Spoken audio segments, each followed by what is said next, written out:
kids becoming freeloaders. Check this out. According to Gallup, nearly 1/3 of young adults under the age of 35 are living at home with mom and dad. But before you blame the kids or the parents, Kayleigh McEnany says you should blame the economy. To explain that a little bit. But first of all, Kayleigh, when I saw this study, I couldn't believe it. I heard a lot of young people are still staying home, but under the age of 35, 29% still living at home. That's unbelievable. Yeah, it's a startling number, Eric, and conventional wisdom tells us that millennials are lazy, they're to blame, they're slothful, but I don't think that's the case. The fact is, millennials have been handed a bad economy by an economically incompetent president. And you look at the latest Pew study, which found that millennials entering the workforce encountered worse unemployment than any generation since the silent generation of the 1930s. So it's a bad economy and it's a bad president. It's not lazy millennials, as conventional wisdom would have you believe. Well, let's add something else in there too.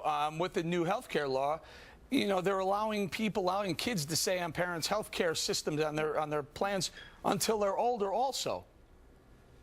Yeah, no, you're right, Eric. And, you know, I think this all boils down to a president who has a very poor view of millennials. President Obama thinks we're all a bunch of pajama boys at home sipping lattes waiting on our government checks. But that's not the millennial generation. 85% of us have jobs, are working, or are attaining an education, an advanced degree. That's 85% of millennials. We're not lazy. We don't want government checks. We want jobs, and they're not there. There's 16% unemployment.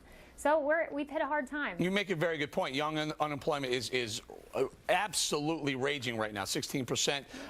You know, plus the ability to stay on unemployment longer and longer. What message is the President Obama, this administration, the country right now sending to young people? It's okay to stay home, relax, don't worry about a job?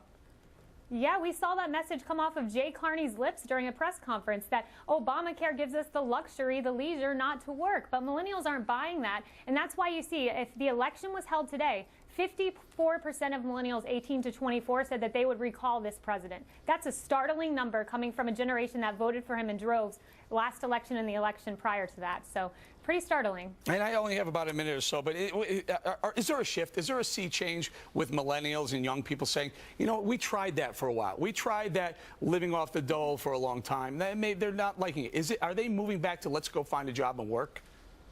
Yeah, I'm not sure they were ever at the let's take off the dole stage. I think that they always wanted jobs, and they had a president who promised them that they would have those jobs. It didn't materialize, and they're rejecting him. But in order for Republicans to win them over, they have to put out a pro-growth, pro-job message to win millennials. It's not a given. They're not going to just shift over to the Republican side. All right, Kayleigh McEnany, we're going to leave it right there. Thank you very much. Again, 29% of adults under age 35 still live at home. Unbelievable. Thank you very much.